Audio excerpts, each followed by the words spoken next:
তো একজন তরুণী এলেন আমার কাছে, তখন জার্মানিতে ছিলাম। তো প্রোগ্রামের পর তিনি এসে বললেন, উস্তাদ, আমরা কেন নারী নেতৃত্ব নিয়ে কথা বলি না? নারীদের নেতৃত্বে থাকা উচিত, তাদেরও নেতৃত্বের অধিকার আছে, আমরা কেন এটা নিয়ে আলোচনা করি না?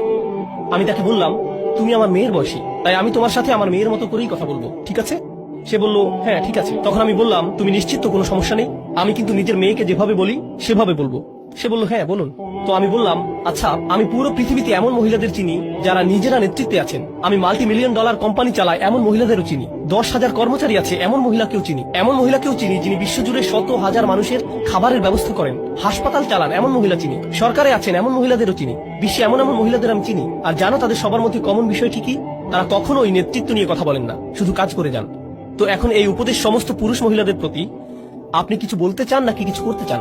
যত বেশি বলেন আপনাদের জন্য নেতৃত্ব কত গুরুত্বপূর্ণ সেটা নিয়ে যদি শুধু কথা বলে যেতে থাকেন, তবে 10 বছর পরও এটা নিয়ে কথাই বলতে থাকবেন, যতক্ষণ না পর্যন্ত আপনি খুঁজে বের করে নিচ্ছেন যে কিসের নেতৃত্ব দিতে চান। অন্য কেউ এসে দরজা মেরে ধরবে আর আপনি হেঁটে চলে যাবেন, এমনটা ভাবলে হবে না। আপনার সামনে যদি পাহাড় থাকে, কোনো রাস্তা না থাকে, বেয়ে ওঠা শিখে নিন। এটাই হচ্ছে নেতৃত্ব, বাধা অতিক্রম করা। আপনার সামনে দেয়াল আছে কি নাই পাত্তা দেবেন না, হয় মাটি খুঁড়ুন নইলে বেয়ে উঠুন, এভাবে এগুতে থাকেন। এই মানসিকতা যে কেউই সাহায্য করতে আসবে না, আপনার মধ্যেই সক্ষমতা আছে, আপনার মাঝেই আছে। তো আমাদের শক্তিমত্তার নতুন মানসিকতা তৈরি হবে। আচ্ছা, এই যে হিকমার ধারণা নিয়ে বলছিলাম, আপনাদের বলেছিলাম যে হিকমা এসেছে হুকুম থেকে, অর্থ হলো চোয়াল, মনে আছে? মানে কারো হিকমা আছে মানে তার প্রবল ইচ্ছা শক্তি আছে, তার ইচ্ছে শক্তিশালী, কোনো বিষয়ে সিদ্ধান্ত নিয়ে ফেললে সেটাই চূড়ান্ত। এখন কিভাবে হিকমার স্বল্পতা আমাদের ক্ষতি করছে, হারিয়ে দিয়েছে কিভাবে, সেটার একটা উদাহরণ দিই। তা হলো, মানুষ নিজের উদ্দেশ্যকে বারবার সন্দেহ করে। উস্তাদ, আমি নামাজ পড়ি, কিন্তু আসলে আল্লাহর জন্য নামাজ পড়ি কিনা সন্দেহ হচ্ছে। কেন এত সন্দেহ? জানি না আসলে। এই যে আমাদের নিয়তে সমস্যা হতে পারে। আপনাদের নিয়ত এত দুর্বল কেন? আপনাদের নিয়তে কি সমস্যা? এখানে কেন এসেছেন? আসলে আমি তো কিছু শিখতে এসেছি, কিন্তু এখানে এসে আনন্দও পেয়েছি, হেসেছি। এখন আমি কি এখানে কৌতুক উপভোগ করতে এসেছি নাকি আল্লাহর জন্য এসেছি? আমি কি আল্লাহর জন্য হেসেছিলাম নাকি হাসির কৌতুক করেছিলেন? শুধুমাত্র এজন্যই মজা পেয়ে হেসেছি, তাই জানি না নিয়ত নষ্ট হলো নাকি।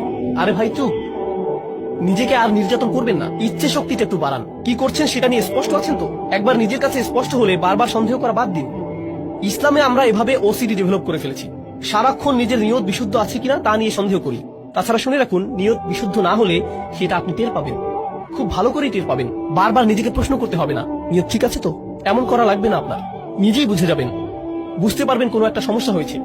আপনি বুঝবেন যে মূল্যহীন জিনিসের পেছনে ছুটছেন, অন্যের বাহবা খুঁজছেন, মানুষের অ্যাটেনশন খুঁজে বেড়াচ্ছেন, মর্যাদার পেছনে ঘুরছেন। আপনি বুঝতে পারবেন, নিজে নিজেই বুঝবেন।